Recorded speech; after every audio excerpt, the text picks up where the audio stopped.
চট্টগ্রামে বিস্ফোরক দ্রব্য নিয়ন্ত্রণ আইনের মামলায় গ্রেফতার সাবেক এমপি এম এ লতিফের ৩ দিনের রিমান্ড। ভুয়া মুক্তিযোদ্ধা শনাক্ত হলেই শাস্তির হুঁশিয়ারি উপদেষ্টার। ক্ষমতার পালা বদলে উপাচার্যদের পদত্যাগে চট্টগ্রাম বিশ্ববিদ্যালয়ে প্রশাসনিক শূন্যতা, থমকে আছে একাডেমিক কার্যক্রম, সেশন জটের শঙ্কায় ছাত্রছাত্রীরা। প্রাণ চাঞ্চল্য ফিরছে খাতুনগঞ্জে, সরবরাহ বাড়ায় নতুন করে বাড়েনি কোনো পণ্যের দাম। আমদানি করা তেল, চিনি, পেঁয়াজের দরও নিম্নমুখী। ভারী বর্ষণে খাগড়াছড়িতে পাহাড় ধস, যান চলাচল বন্ধ।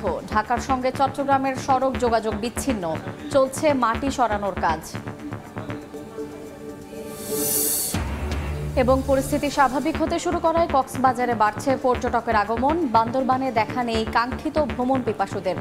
নিরাপত্তা ব্যবস্থা নেওয়ার আশ্বাস ট্যুরিস্ট পুলিশের।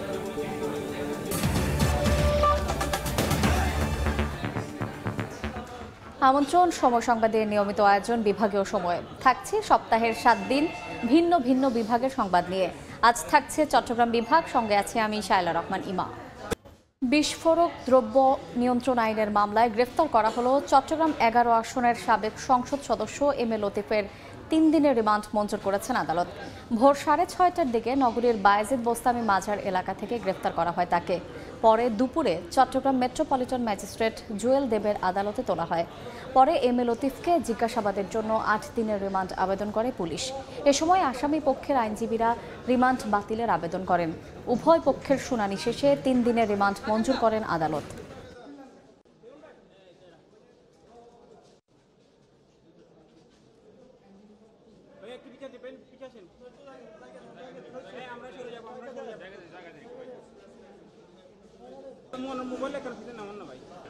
ওনাকে আজকে একটা মামলা গ্রেপ্তার দেখানো হয়েছে ডবল মোরিং থানা, যেটা মামলা ঘটনাস্থল দেখানো হয়েছে নিউ মার্কেট মোরিং, যেখানে তাকে দুটো মামলা স্পেসিফিকলি ওখানে কি উল্লেখ করা হয়েছে। একটা হচ্ছে দণ্ডবিধিতে, একটা বিশেষ বিস্ফোরক 3 ধারায়। রিমান্ড চেয়েছিল 8 দিন, সেখানে 3 দিন রিমান্ড মঞ্জুর করেছে। বললাম সেখানে কি হাইকোর্টের রুলটা মেনশন করতে বলছে। যাচাই বাছাই শেষে ভুয়া মুক্তিযোদ্ধা শনাক্ত হলে শাস্তির আওতায় আনা হবে বলে জানিয়েছেন মুক্তিযোদ্ধা বিষয়ক মন্ত্রণালয়ের উপদেষ্টা ফারুক আজম। সকালে চট্টগ্রামের সার্কিট হাউসে স্থানীয় প্রশাসন ও আইন শৃঙ্খলা বাহিনীর সঙ্গে মতবিনিময় সভা শেষে সাংবাদিকদের প্রশ্নের জবাবে একথা বলেন তিনি। যাচাই বাছাই করে যাদেরকে সত্যিকার পাবো তারা থাকবে, আর যাদেরকে পাবো না তারা চলে যেতে হবে। রাষ্ট্রের সাথে প্রতারণার জন্য তাদেরকে শাস্তিও পেতে হবে। কী পরিমাণ মুক্তিযোদ্ধা সন্তান চাকরি কোটার মধ্যে হয়েছে, আর মুক্তিযোদ্ধার কী অবস্থায় আছে, সংখ্যাগত, এবং কারা কারা মুক্তিযোদ্ধা হয়েছে, এই সমস্ত কিছু মানুষের কাছে, জনসাধারণের কাছে আমরা উন্মুক্ত করে দেব। ফেনীতে বৈষম্য বিরোধী ছাত্র আন্দোলনে নিহতদের পরিবারের সদস্যদের সঙ্গে দেখা করেছেন বিএনপির নেতাকর্মীরা। সকালে শহীদদের পরিবারের সঙ্গে দেখা করে কবর জিয়ারত করেন দলটির শীর্ষস্থানীয় নেতারা।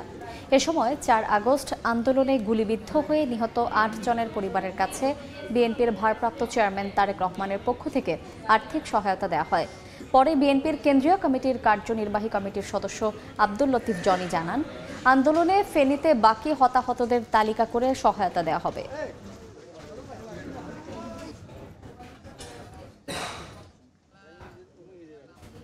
শিক্ষার্থীদের আন্দোলনের মুখে ঢাকা, চট্টগ্রাম সহ বিভিন্ন বিশ্ববিদ্যালয়ে উপাচার্য ও শীর্ষ কর্তারা পদত্যাগ করায় প্রশাসনিক শূন্যতা সৃষ্টি হয়েছে। থমকে গেছে একাডেমিক কার্যক্রম। এ অবস্থায় আগামীকাল থেকে খুলছে বিশ্ববিদ্যালয় সহ দেশের সকল শিক্ষা প্রতিষ্ঠান। এদিকে শীর্ষ কর্তারা পদত্যাগ করায় সরকার নির্ধারিত সময়ে অনেক বিশ্ববিদ্যালয় খোলা নিয়ে দেখা দিয়েছে সংশয়। সেশন জটের শঙ্কায় রয়েছেন শিক্ষার্থীরা। বিস্তারিত তারিফ রহমানের রিপোর্টে। ছাত্র জনতার আন্দোলনের মুখে শেখ হাসিনা সরকার পতনের পর দেশের সব ক্ষেত্রেই সংস্কার চলছে। গত 10 আগস্ট থেকে চট্টগ্রাম বিশ্ববিদ্যালয় একে একে পদত্যাগ করেন উপাচার্য, 2 উপ-উপাচার্য, প্রক্টোরিয়াল বডি, সব হলের প্রদক্ষ ও ছাত্র উপদেষ্টা। বিশ্ববিদ্যালয়ে এখন কার্যত প্রশাসনিক শূন্যতা বিরাজ করছে। এমন অবস্থায় গত 7 আগস্ট বিশ্ববিদ্যালয়ের 552তম জৌলি সিন্ডিকেট সভায় গৃহীত সব সিদ্ধান্ত স্থগিত হয়ে গেছে। ওই সভায় আবেদনের ভিত্তিতে আবাসিক হলের আসন বরাদ্দ সহ 19 আগস্ট থেকে বিশ্ববিদ্যালয়ে ক্লাস শুরুর কথা বলা হয়েছিল। পাশাপাশি 16ই আগস্ট থেকে শাটল ট্রেন চালু ও 18ই আগস্ট থেকে আবাসিক হল খুলে দেওয়ার কথাও জানানো হয়। কিন্তু চলমান পরিস্থিতিতে শিক্ষার্থীদের তোপের মুখে পদত্যাগ করে বিশ্ববিদ্যালয় প্রশাসন। এতে স্থগিত হয়ে পড়েছে সব কার্যক্রম। সেশন জটের সংখ্যায় শিক্ষার্থীরা প্রশাসন না এসে যদি আমাদের ক্লাস কার্যক্রম ফিরিয়ে না দেয় তাহলে আমাদের যে আমরা সেশন জটের ভিতরে পড়ব। এবং এছাড়া যদি আমরা এরকমভাবে অবসর সময় কাটাই তাহলে শিক্ষার্থীদের পক্ষে যে তাদের যে ক্লাস কার্যক্রম, তারপর ক্যাম্পাসে এসে যে আনন্দ উপভোগ করা, এগুলো থেকে যদি আমরা বঞ্চিত হচ্ছি। এরই মধ্যে গত 14ই আগস্ট বিশ্ববিদ্যালয় খোলার সিদ্ধান্ত স্থগিত করে বিজ্ঞপ্তি দেওয়া হয়। পাশাপাশি ক্যাম্পাসের সার্বিক নিরাপত্তা ও শৃঙ্খলা বিধানের স্বার্থে উদ্বুদ্ধ পরিস্থিতিতে আবাসিক হলসমূহে নতুনভাবে সিট বরাদ্দ না দেওয়া পর্যন্ত শিক্ষার্থীদেরকে আবাসিক হলে প্রবেশ না করার নির্দেশ দেওয়া হয়। বিশ্ববিদ্যালয়ের প্রশাসনিক ভবনে গিয়ে দেখা যায় রেজিস্ট্রার ও অ্যাকাউন্টস অফিস ছাড়া উপাচার্য, উপ উপাচার্য সহ সব অফিস তালাবদ্ধ। এই মুহূর্তে কোনো উপাচার্য যদি না আসে, কোনো অভিভাবক যদি না আসে তো বিশ্ববিদ্যালয়ের ক্লাস খোলা তো বা হল খোলা তো সম্ভব না। নতুন যোগ্য প্রশাসন নিয়োগের মাধ্যমে দ্রুত পরিস্থিতি স্বাভাবিক করে বিশ্ববিদ্যালয় খুলে দেওয়ার প্রত্যাশা শিক্ষার্থীদের।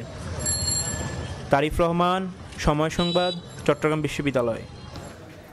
বিভাগীয় সময় আরও থাকছে দেয়ালে দেয়ালে প্রতিবাদী স্লোগানে আঁকা শিল্পকর্ম। চট্টগ্রামের অলিগলিতে শোভা পাচ্ছে গ্রাফিতি, নজর কাটছে সবার। দেশের পরিস্থিতি স্বাভাবিক হতে শুরু করায় প্রাণচাঞ্চল্য ফিরছে ভোগ্যপণ্যের অন্যতম বড় পাইকারি বাজার খাতুনগঞ্জে। সরবরাহ বাড়ায় নতুন করে দাম বাড়েনি কোনো পণ্যের, তবে বেচাকেনা কিছুটা কমেছে বলে জানান ব্যবসায়ীরা। প্রশাসনের পাশাপাশি বাজার মনিটরিং করছেন শিক্ষার্থীরাও। সাক্ষাৎ টিপুর ক্যামেরায় বিস্তারিত জানাচ্ছেন ফেরদৌস লিপি।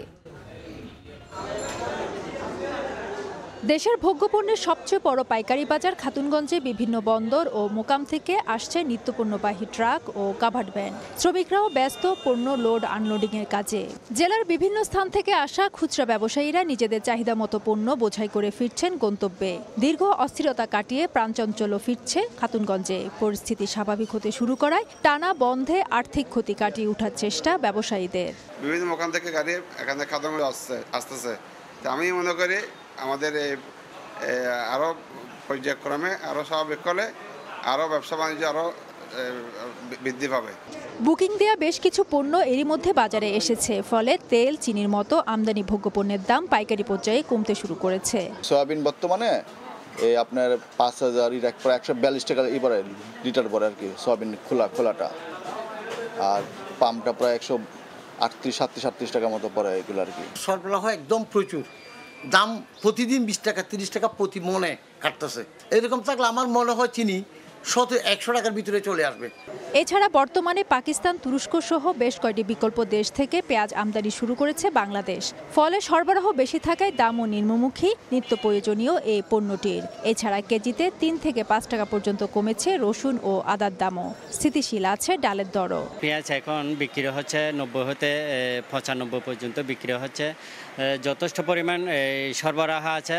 আদা হচ্ছে যে 200 টাকা হচ্ছে 220 টাকা, আর রসুন হচ্ছে 160 টাকা 170 টাকা পর্যন্ত।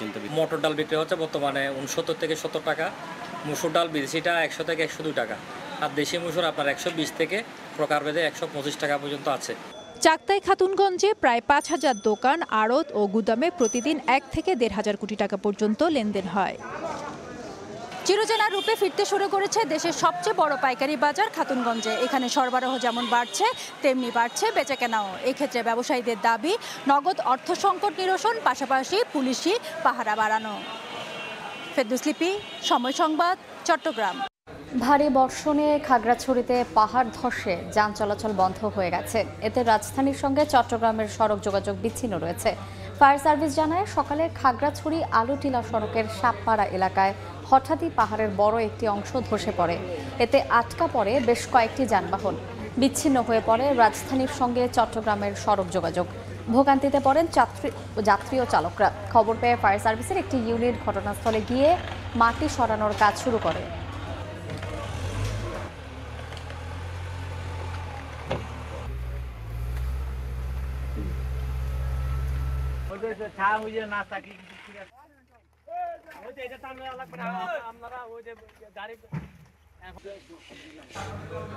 বৈরী আবহাওয়ার মাঝেও কক্সবাজার সমুদ্রে গোসলে নেমে আনন্দ উল্লাসে সময় পার করছেন পর্যটকরা। এদিকে গেল 1 মাস পর সৈকতে পর্যটকের সমাগমে খুশি সৈকত পাড়ের ব্যবসায়ীরা। আর পর্যটকদের সমুদ্র স্নানে নিরাপত্তা জোরদার করেছে লাইফগার্ড সংস্থা। সাগর উত্তাল, বিশাল বিশাল ঢেউ আছড়ে পড়ছে কূলে। আবহাওয়া অনেকটা বৈরী, মাঝে মাঝে হচ্ছে গুড়ি গুড়ি বৃষ্টি। আর সৈকতের বালিয়াড়িতে টাঙানো হয়েছে লাল নিশানা। দেশের পরিস্থিতি স্বাভাবিক হওয়া শুরু করায় কক্সবাজারে বাড়ছে পর্যটকের আগমন। বিশেষ করে সাপ্তাহিক ছুটির দিন হিসেবে সৈকতে কয়েক হাজার পর্যটকের সমাগম ঘটেছে। কেউ সাগরের ঢেউয়ের সঙ্গে, কেউ বা আবার বালিয়াড়িতে খেলছেন। ওয়েদারটা অনেক সুন্দর চলতেছে, যার কারণে আসলে রোদও নাই আর ঠান্ডাও না, অনেক সুন্দর একটা ওয়েদার, খুব মজা করতেছে। গত 1 মাসে আমাদের অনেক মনের উপর দিয়ে অনেক চাপ চলে গিয়েছে, তো এই জন্যই আমরা শুক্র শনিবারটাকে বেছে নিয়েছি। তো একটু ঝোড়ো আবহাওয়া আছে, তারপর আমাদের খুব ভালো লাগছে। পর্যটকের আগমনে সৈকত পাড়ে ব্যস্ততা বেড়েছে photographer, beach bike, water bike এবং ঘোড়াওয়ালাদের। তারা বলছেন চিরচেনা রূপে ফিরছে সমুদ্র সৈকত, চাঙ্গা হচ্ছে ব্যবসা। প্রায় 1 মাস আমাদের কি ব্যবসা সুন্দর ছিল, পর্যটক শূন্য থাকায়, তো আমরা খুব কষ্টে ছিলাম যারা ব্যবসায়ী আছি। এখন আমরা আশা করতেছি সেই এই কষ্ট আমরা কি লোকসান কাটিয়ে উঠতে পারবো। রোজগারও ভালো হচ্ছে, আগে এতবার ছিল না, মানুষজন আসছিল না, সব অসুবিধা ছিল, এখন আল্লাহর রহমতে ভালো যাচ্ছে। এদিকে সাগর উত্তাল থাকায় পর্যটকদের সমুদ্র স্নানের 3টি পয়েন্টে নিরাপত্তা দিচ্ছেন লাইফগার্ডের সদস্যরা। সতর্ক অবস্থানে রয়েছে টুরিস্ট পুলিশও। কিন্তু কক্সবাজারে হাজার হাজার পর্যটক আবার আসা শুরু করেছে। এই ক্ষেত্রে আমরা লাইফগার্ডরা সেফটি মেসেজ দিচ্ছি এবং তাদেরকে ফিজিক্যালি যে পানিতে যে বলতেছি আপনারা এই সাইডে গোসল করিয়েন না, এই সাইডে করেন। এরপরেও লোকজন যারা কথা শুনতেছে না, এরা কিন্তু বিপদে পড়তেছে। গত শুক্রবার কক্সবাজার সমুদ্র সৈকতে গোসলে নেমে নিখোঁজ হওয়া শিক্ষার্থীদের মরদেহ শনিবার সকালে সৈকতের কলাতলি পয়েন্ট থেকে উদ্ধার করা হয়। সময় সংবাদ, কক্সবাজার। দীর্ঘদিন ভ্রমণ পিপাসুরা না আসায় থমকে গেছে পাহাড়ের পর্যটন শিল্প। বিভিন্ন ছাড় দিয়েও বান্দরবানে পর্যটকের দেখা মিলছে না। পাহাড়ের সন্ত্রাসী কর্মকাণ্ড এবং দেশের চলমান পরিস্থিতি পুরোপুরি স্বাভাবিক হওয়ার আশায় ব্যবসায়ীরা। সোহেল কান্থিনাথের ক্যামেরায় বিস্তারিত জানাচ্ছেন এনে জাকির। প্রকৃতির অপার সৌন্দর্যের লীলাভূমি পাহাড়কন্যা বান্দরবান। কোলাহলমুক্ত পরিবেশে পাহাড়ের সৌন্দর্য দেখতে দেশের বিভিন্ন প্রান্ত থেকে প্রতিদিনই ছুটে আসেন শত শত পর্যটক। পরিবার পরিজন বন্ধু বান্ধবদের নিয়ে পর্যটকরা চাঁদের গাড়িতে করে ঘুরে বেড়ান এক পাহাড় থেকে আরেক পাহাড়ে। মেঘলা, নীলাচল, প্রান্তিক লেক, শৈলপ্রপাত, চিম্বুক, নীলগিরি, নীলদিগন্ত, তমাতুঙ্গি সহ সবগুলো দর্শনীয় স্থান ভ্রমণ পিপাসুদের পদচারণায় থাকে মুখর। কিন্তু দীর্ঘদিন পাহাড়ের সন্ত্রাসী কর্মকাণ্ড ও চলমান দেশের পরিস্থিতির কারণে পর্যটক শূন্য হয়ে পড়ে পর্যটন সমৃদ্ধ জনপদটি। বিভিন্ন ছাড়েও দেখা মিলছে না পর্যটকের। হোটেল, মোটেল, রিসোর্ট, পরিবহন, রেস্টুরেন্ট সহ বিভিন্ন খাতে খা নীরবতা। কর্মহীন হয়ে পড়েছেন অনেকে। বান্দরবান জেলা তো হচ্ছে আমরা বেশিরভাগ নির্ভর করি হচ্ছে পর্যটকদের উপর। আর আমাদের বলার কোনো ভাষা নেই, আমরা একেবারে ধ্বংসের দ্বার প্রান্তে চলে আসছি। বন্ধ হয়ে গেলে আমাদের এখানে যারা আমরা গরিব কর্মচারী আছি, আমাদের তো সংসার বন্ধ হয়ে যাবে। এদিকে পর্যটকদের ভ্রমণ নিরাপদ ও আনন্দদায়ক করতে সব ধরনের নিরাপত্তা নেওয়া হয়েছে বলে জানায় টুরিস্ট পুলিশ। পর্যটকদের আমরা পাশে আছি, আমাদের জেলা পুলিশও কাজ করতেছে, অন্যান্য বাহিনীও সেখানে কাজ করতেছে। আমি মনে করি বান্দরবান এলাকায় যেসব নির্ধারিত যে টুরিস্ট স্পটগুলি আছে, সেসব টুরিস্ট স্পটগুলি অবশ্যই আমরা নিরাপত্তার চাদরে ঢেকে রেখেছি। জেলায় প্রত্যক্ষ ও পরোক্ষভাবে 20,000-এর বেশি মানুষ পর্যটন ব্যবসার সঙ্গে জড়িত। এনে জাকির, সময় সংবাদ, বান্দরবান। দেশের অস্থিতিশীল পরিস্থিতি কাটার পর স্বাভাবিকভাবে চলছে থানার কার্যক্রম। নিয়মিত সেবা নিচ্ছেন সাধারণ মানুষ। সে খবর জানাতে চাঁদপুর সদর মডেল থানায় আছেন রিপোর্টার ফারুক আহমেদ। সরাসরি যাচ্ছে তার কাছে। গতিতে ফিরেছে চাঁদপুরের সবগুলো থানা, অর্থাৎ চাঁদপুরে যে 8টি থানা আছে এবং আরও বেশ কয়েকটি যে পুলিশ ফাঁড়ি আছে সেগুলো এখন বলা যেতে পারে যে সেই পুরনো যে তাদের যে গতি ছিল সেই গতিতেই ফিরেছে। অর্থাৎ এখানে যারা নাগরিকরা আছে তাদের পুলিশের কাছ থেকে যে সেবাগুলো নেওয়ার কথা সেই সেবাগুলো কিন্তু এখন পাচ্ছেন। তার আগের কথা যদি বলে থাকি যে গত 5 আগস্ট বিকেলের পর থেকে 11 আগস্ট মধ্যরাত পর্যন্ত চাঁদপুরের এই থানাগুলো বলা যেতে পারে যে একবারে পুরোপুরি অরক্ষিত ছিল। তারপরে কিন্তু 12 আগস্ট থেকে আবারও কর্মচাঞ্চল্যতা ফিরেছে এবং জেলা পুলিশ সুপার সাইফুল ইসলাম জানিয়েছেন যে এখন চাঁদপুরের যতগুলো থানা আছে সেই থানাগুলোতে তাদের যেই ভারপ্রাপ্ত কর্মকর্তা আছেন বা অন্যান্য যারা কর্মকর্তা আছেন এবং পুলিশ সদস্যরা আছেন তারা সবাই কিন্তু কাজে যোগ দিয়েছেন। এখানে কোনো থানা কিংবা ফাঁড়ি এখন বলা যেতে পারে যে একেবারে যে অলস পড়ে আছে তা নয়। আমরা যদি বলি এই মুহূর্তে যে চাঁদপুর সদর মডেল থানায় আছি সেখানে কিন্তু আছে।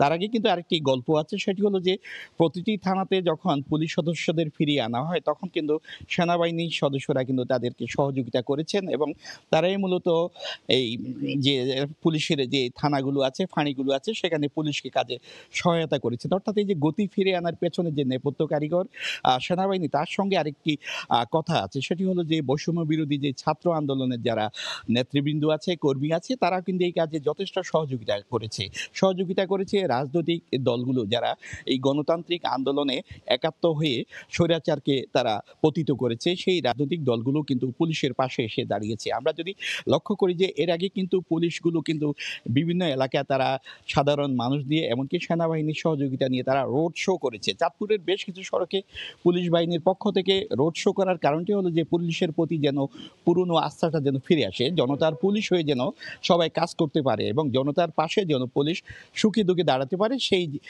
বিষয়টি কিন্তু মূলত সামনে এনে পুলিশ সেই গতি নিয়ে কাজ করছে। তো আমার কাছে চাঁদপুরে পুলিশের যে কার্যক্রম অর্থাৎ থানাগুলো এবং ফাঁড়িগুলোতে এবং নৌ পুলিশেরও যে কার্যক্রম আছে এই নিয়ে সব শেষ। আমরা সরাসরি ছিলাম চাঁদপুর সদর মডেল থানা প্রাঙ্গণে। বিভাগীয় সময় আরও থাকছে সড়ক জুড়ে খানাখন্দ আর কাদা পানিতে একাকার, সংস্কার না করায় চলাচলের অনুপযোগী লক্ষ্মীপুরের বটতলী চাটখিল সড়ক, প্রকল্পে বরাদ্দের অপেক্ষায় এলজিইডি। পাহাড়ি জনপদ রাঙ্গামাটির লঙ্গদুর বাগাচত্বর ইউনিয়নের 7টি ওয়ার্ডে পৌঁছেনি বিদ্যুৎ সুবিধা। এতে কৃষি পণ্য উৎপাদন, শিক্ষা সহ সব দিক থেকে পিছিয়ে পড়ছেন এলাকাবাসী। কবে নাগাদ বিদ্যুৎ সুবিধা মিলবে বলতে পারছেন না সংশ্লিষ্ট কর্তৃপক্ষ। হেফাজত সবুজের তথ্য এবং রাজীব দাস মুন্নার ছবিতে রিপোর্ট। রাঙ্গামাটির লংদু উপজেলার বগাচত্বর ইউনিয়ন। সবুজ শ্যামল ছায়া ঘেরা এই জনপদে রয়েছে ইটের রাস্তা, শিক্ষা প্রতিষ্ঠান ছাড়াও রয়েছে বিভিন্ন উপাসনালয়। 2020 সালে এই ইউনিয়নের 2টি ওয়ার্ড বিদ্যুৎ পরিষেবার আওতায় আসে। এতে বদলে গেছে এলাকাটি। তবে 4টি বছর কেটে গেলেও বাকি 7টি ওয়ার্ডে পৌঁছায়নি বিদ্যুৎ। এতে নানা দিক থেকে পিছিয়ে এখানকার বাসিন্দারা। তারা বলছেন ভূপ্রকৃতিগত দিক থেকে সমতল এই ইউনিয়ন, ফলে চাষযোগ্য জমির পরিমাণও বেশি, কিন্তু শুষ্ক মৌসুমে পানির অভাবে চাষাবাদ কমে যায়। ডিজেল ইঞ্জিনে সেচের মাধ্যমে যতটুকুই চাষ হয় তাতে খরচ ওঠে না। তাই বিদ্যুৎ সুবিধা পেলে কৃষি সহ সব ক্ষেত্রেই আরও অগ্রগামী হবে তারা। আমরা 20-30 হাজার লোক আমরা এই কারেন্ট থেকে বঞ্চিত। আমাদের এখানে একটা বিএফডিসির একটা বড় প্রজেক্ট আছে, সেখানে বিদ্যুতের জন্য তারা পরিপূর্ণভাবে প্রোডাকশন করতে পারতেছে না। বিদ্যুৎটা থাকলে তো আসলে আমাদের স্বাস্থ্যটা হতো বা খরচটা কমে আসতো, আমরা চাষাবাদ আর বেশি উৎপাদন করতে পারতাম। আমার দাবি সরকারের কাছে, আমাদের এই লংগদু উপজেলাতে আমাদের বোকাসদর ইউনিয়নে আমরা বিদ্যুৎ চাই। তবে কবে বাকি ওয়ার্ডে বিদ্যুৎ সুবিধা পাবে তার কোনো উত্তর দেয়নি সংশ্লিষ্ট কর্তৃপক্ষ। প্রকল্প আপকামিং, যেটা ডিপিপি অলরেডি প্রায় রিভিশন প্রক্রিয়াধীন, যে এলাকাগুলো বিদ্যুতায়িত হয়নি সেই এলাকাগুলো বিদ্যুতায়ন করার পরিকল্পনা আছে। বগাচত্বর ইউনিয়ন পরিষদের তথ্য মতে 7টি ওয়ার্ডে প্রায় 20,000 মানুষ বসবাস করে। চাঁদপুর 250 শয্যা বিশিষ্ট জেনারেল হাসপাতালে রোগীর চাপ সামাল দিতে হিমশিম অবস্থা কর্তৃপক্ষের। নির্ধারিত শয্যার চেয়ে প্রতিদিন ভর্তি হচ্ছেন দ্বিগুণ রোগী। শয্যা সংকটে হাসপাতালের মেঝেতে থেকে চিকিৎসা নিচ্ছেন অনেকেই। হাসপাতাল কর্তৃপক্ষ বলছে গুরুত্বপূর্ণ চিকিৎসক সহ খালি রয়েছে অর্ধশতপদ। এতে ব্যাহত হচ্ছে কাঙ্ক্ষিত সেবা। নাইমুল ইসলাম নীরবের ক্যামেরায় ফারুক আহমদের রিপোর্ট। চিকিৎসা সেবা নিতে নানা বয়সী মানুষের ভিড়। এদের একজন ফরিদগঞ্জ উপজেলার মিলন। 2 মাস বয়সী অসুস্থ শিশু সন্তানকে নিয়ে হাসপাতালে ছুটে আসেন তিনি, কিন্তু শয্যা খালি না থাকায় বারান্দার মেঝেতেই সন্তানের চিকিৎসা নিতে হচ্ছে তাকে। একই অবস্থা হাসপাতালের বিভিন্ন ওয়ার্ডের, কেউ শয্যায়, আবার কেউ মেঝেতে। আবার বহির্বিভাগের অনেকেই টিকিট কেটে চিকিৎসার জন্য দীর্ঘক্ষণ অপেক্ষা করতে হয়। এভাবেই ঢেলে দামে চলছে চাঁদপুর 250 শয্যা বিশিষ্ট জেনারেল হাসপাতালের চিকিৎসা কার্যক্রম। এখানে পালে রাখছে কোনো প্যানের ব্যবস্থা নাই, আর কোনো কেয়ারিং এর কোনো ইয়ে নেই আর কি। ওষুধ নিতে আসছি এখনো পাইনি ডাক্তার আসেনি এখনো। ইমার্জেন্সি আমি হাত ভাঙ্গা কেন মানুষকে মেরে দেবো না? সরকারি হাসপাতাল হিসেবে কোনো কিছু পাওয়া যায় না, আমরা সব বাইরের থেকে নিই। এদিকে প্রতিদিনই বাড়তি রোগীর চাপ সামাল দিতে হচ্ছে নার্সদের। আর হাসপাতাল কর্তৃপক্ষ জানায় জনবল সংকট রয়েছে অর্ধশতাধিক পদে, যার প্রভাব পড়েছে চিকিৎসা কার্যক্রমে। রুগী বেশি থাকলে রুগীর লোক সাথে বেশি থাকে, সেই জন্য আমাদের কাজের সমস্যা হয়ে যায়। এটা ছাড়া এমনিতে রুগী অনেক লোক বেড়ে গেছে। রুগী 16-17 জন চিকিৎসকের পদ শূন্য আছে এবং আমাদের যে বিশেষ করে যে আউটসোর্সিং যে জনবল আয়া ওয়ার্ড ক্লিনার এরকম 29টা পদ 1 জুলাই থেকে আর কি মানে কি স্থগিত করা হয়েছে। চাঁদপুর 250 শয্যা বিশিষ্ট জেনারেল হাসপাতালের 67 জন চিকিৎসকের মধ্যে 17টি পদই শূন্য, আর তৃতীয় ও চতুর্থ শ্রেণীর পদ শূন্য রয়েছে আরও অর্ধশত। ফারুক আহমদ, সময় সংবাদ, চাঁদপুর। দীর্ঘদিন ধরে সংস্কার না হওয়ায় লক্ষ্মীপুরের বটতলী দত্তপাড়া চাটখিল সড়কের এখন বেহাল দশা। বেশিরভাগ স্থানেই কার্পেট উঠে সৃষ্টি হয়েছে বড় বড় গর্তের। এতে যান চলাচলের অনুপযোগী হয়ে পড়েছে সড়কটি। সামান্য বৃষ্টিতেই জমে থাকছে পানি। প্রায় ঘটছে দুর্ঘটনা। তবে অর্থ বরাদ্দ পেলে জনগুরুত্বপূর্ণ এই সড়কটি দ্রুত সংস্কারের উদ্যোগ নেওয়া হবে বলে আশ্বাস এলজিইডির নির্বাহী প্রকৌশলীর। মাজহারুল আনোয়ার টিপুর রিপোর্ট। সড়কের অর্ধেক জায়গা কাদা পানির দখলে, আর বাকি অর্ধেক খানাখন্দে ভরা। ঝুঁকি নিয়ে চলাচল করে যানবাহন, পথচারীদেরও পড়তে হয় বেশ বিপাকে। এমন বেহাল দশা লক্ষ্মীপুরের বটতলী দত্তপাড়া চাটখিল সড়কের। দীর্ঘদিন সংস্কার না হওয়ায় সড়কটি এখন যান চলাচলের অনুপযোগী হয়ে পড়েছে। অথচ লক্ষ্মীপুরের সঙ্গে পাশের নোয়াখালী জেলার চাটখিলের যোগাযোগের সবচেয়ে সহজতম মাধ্যম এই সড়ক। লক্ষ্মীপুর অংশের 7 কিলোমিটার সড়ক এখন পরিণত হয়েছে মরণ ফাঁদে। বৃষ্টির পানি জমে সড়কের এক একটি গর্ত পরিণত হয়েছে ছোটখাটো ডোবায়। দীর্ঘ 1 বছর থেকে এমন পরিস্থিতি হয়েছে যে আমরা এই রোডে চলতেও পারি না। এই অবস্থাতে মানুষ চলাফেরা করার তো কঠিন ব্যাপার হয়ে গেছে। বটতলীর থেকে দত্তপাড়া পর্যন্ত 2 ঘন্টা লাগে গাড়ি যাইতে, কত গাড়ি রাস্তার মধ্যে হড়ি থাকে। এলজিইডি মন্ত্রণালয় সহ যারা যুক্ত আছেন তাদের সকলকে বলবো যে অতি শীঘ্রই এই রাস্তাটা চলাচলের জন্য উপযুক্ত করে সংস্কার করুন। এলজিইডির নির্বাহী প্রকৌশলী জানালেন, বরাদ্দের অভাবে এই সড়কটি সংস্কার করা সম্ভব হয়নি। চট্টগ্রাম বিভাগীয় প্রকল্পে সড়কটি মেরামতের জন্য একটি প্রস্তাবনা পাঠানো হয়েছে। বিভাগীয় প্রকল্পে এই রাস্তার প্রস্তাব করেছি, যদি আমরা বরাদ্দ পাই তখন আমরা এটার কাজ করব। যেহেতু রাস্তাটা গুরুত্বপূর্ণ এবং ওইটা ওয়ারিং করতে হবে, এই জন্য আমরা ওইভাবে ডিজাইন করেই আমরা রাস্তাটা কার্যক্রম করব। সড়কটির পাশে রয়েছে একটি Unani medical college, degree college সহ 15টি শিক্ষা প্রতিষ্ঠান। এই সড়কে প্রতিদিন কয়েক হাজার মানুষ যাতায়াত করেন। মাজহারুল আনোয়ার টিপু, সময় সংবাদ, লক্ষ্মীপুর। ছাত্র জনতার অভ্যুত্থানে নতুন অধ্যায়ের সূচনা করেছে ইসলামিক গ্রাফিতি। চট্টগ্রামের অলিগলিতে নানা প্রতিবাদী শব্দের মাধ্যমে আঁকা এই শিল্পকর্ম নজর কেড়েছে সবার। জুলুম, নির্যাতন এবং অত্যাচারের প্রতিবাদ ও সৌন্দর্যের প্রতীক হিসেবে আরবি গ্রাফিতি এঁকেছেন একদল মাদ্রাসা ও ইউনিভার্সিটির শিক্ষার্থী। সাক্ষাৎ টিপুর ক্যামেরায় শফিকুল আলমের রিপোর্ট। প্রতিবাদ ও বিপ্লবের ভাষা এতদিন নানাভাবে চোখে পড়লেও নতুন রূপে ধরা দিল শিক্ষার্থীদের গ্রাফিতির মাধ্যমে। এবার চট্টগ্রামে দেখা গেল একদল মাদ্রাসা ও ইউনিভার্সিটির শিক্ষার্থীর ইসলামিক গ্রাফিতি, যেখানে কোনো ছবি আর অবয়ব না থাকলেও ইনকিলাব ও ইন্তিফাদার মতো নানা সংগ্রামী শব্দের মাধ্যমে ফুটিয়ে তোলা হয়েছে নানা জুলুম, নির্যাতন ও অধিকারের বিষয়গুলো। ছাত্র জনতার অভ্যুত্থান চলাকালে চট্টগ্রাম নগরীর জিসিমুর, বহদ্দাহাট ও চকবাজারে শিক্ষার্থীরা নিপুণ হাতে দল বেঁধে এঁকেছেন এসব ইসলামিক গ্রাফিতি, যেটিকে তারা বলছেন সাংস্কৃতিক বিপ্লব ও পাশাপাশি সৌন্দর্যের প্রতীক। তারা এই সংস্কৃতি ছড়িয়ে দিতে চান সারা দেশে। আরবিতে যে গ্রাফিতি এত সুন্দর করে করা যায়, এই শিল্পটাকে বাংলাদেশে পরিচয় করার জন্য মূলত আমরা এটা করছিলাম। সুস্থ একটা সংস্কৃতি ছড়িয়ে দেওয়ার লক্ষ্য হচ্ছে মূলত এই গ্রাফিতি। আর চোখ জোড়ানো ব্যতিক্রমী ধাঁচের ইসলামিক ও আরবি গ্রাফিতি নজর কেড়েছে সবার, ভাইরাল হয়েছে সামাজিক যোগাযোগ মাধ্যমেও। এসব গ্রাফিতি এখন শোভা পাচ্ছে দেয়ালে দেয়ালে। সবাই পতাকা লিখে হাতের ছাপ দেয়, তো আমরা অ্যারাবিকটার মাধ্যমে একটু পরিবর্তন নিয়ে আসি। এই এক্সপেকটেশনের বাইরে যে এত মানুষ আমাদেরকে ভালোবাসা দিবে, এত মানুষ আমাদেরকে সাপোর্ট দিবে, আলহামদুলিল্লাহ এটা আমাদের ফুল টিম এটার জন্য মানে সবার কাছে কৃতজ্ঞ। ইসলামী গ্রাফিতির ধারাটি মধ্যপ্রাচ্য ও উত্তর আফ্রিকায় খুবই জনপ্রিয়। গ্রিকদের পর মিশর ও আব্বাসীয় সাম্রাজ্যে এটির প্রচলন শুরু হয়। এবার জেনে নেব চট্টগ্রাম বিভাগের গত সপ্তাহের আলোচিত ঘটনা।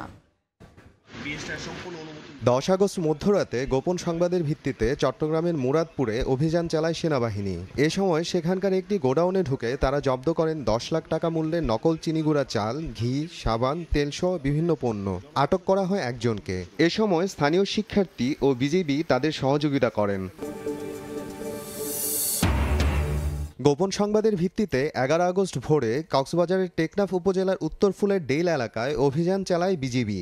এ সময় দুজনকে আটক করা হয়। তাদের ব্যাগ থেকে উদ্ধার করা হয় 28 কোটি 75 লাখ টাকা মূল্যের 29 কেজি 15 গ্রাম স্বর্ণালংকার এবং নগদ 26,000 টাকা। পরে উদ্ধারকৃত স্বর্ণালংকার ও টাকা কক্সবাজার জেলা প্রশাসক কার্যালয়ের ট্রেজারি শাখায় জমা দেওয়া হয়। আটককৃতদের বিরুদ্ধে মামলা দিয়ে টেকনাফ থানায় সোপর্দ করে বিজিবি। গত সপ্তাহে নোয়াখালীর সবচেয়ে আলোচিত ঘটনা ছিল বেগমগঞ্জ 4 গ্যাসের সন্ধান। খনন কাজ শেষে বাপেক্স জানায় বেগমগঞ্জের 4 নম্বর কূপের 3টি স্তরে গ্যাসের সন্ধান মিলেছে। এখান থেকে অন্তত 1 কোটি ঘনফুট গ্যাস জাতীয় গ্রিডে যোগ হবে। 3113 মিটার গভীর কূপের মধ্যে প্রথম স্তর 1921 থেকে 1973 মিটার, দ্বিতীয় স্তর 2548 থেকে 2585 মিটার এবং তৃতীয় স্তর 3081 থেকে 3101 মিটার পর্যন্ত বিস্তৃত। বিভাগীয় সময়ের শীর্ষ সংবাদগুলো জানিয়ে দিচ্ছি আরেকবার। চট্টগ্রামে বিস্ফোরক দ্রব্য নিয়ন্ত্রক আইনের মামলায় গ্রেফতার সাবেক এমপি এম এ লতিফের 3 দিনের রিমান্ড। ভুয়া মুক্তিযোদ্ধা শনাক্ত হলেই শাস্তির হুঁশিয়ারি উপদেষ্টার। ক্ষমতার পালাবদলে উপাচার্যদের পদত্যাগে চট্টগ্রাম বিশ্ববিদ্যালয়ে প্রশাসনিক শূন্যতা। থমকে আছে একাডেমিক কার্যক্রম, সেশন জটের শঙ্কায় ছাত্রছাত্রীরা। এবং প্রাণচাঞ্চল্য ফিরছে খাতুনগঞ্জে। সরবরাহ বাড়ায় নতুন করে বাড়েনি কোনো পণ্যের দাম। আমদানি করা তেল, চিনি, পেঁয়াজের দরও নিম্নমুখী।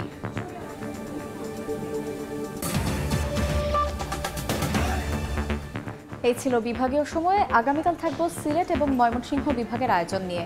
এরপর থাকছে আন্তর্জাতিক সময়। সঙ্গেই থাকুন সময়ের।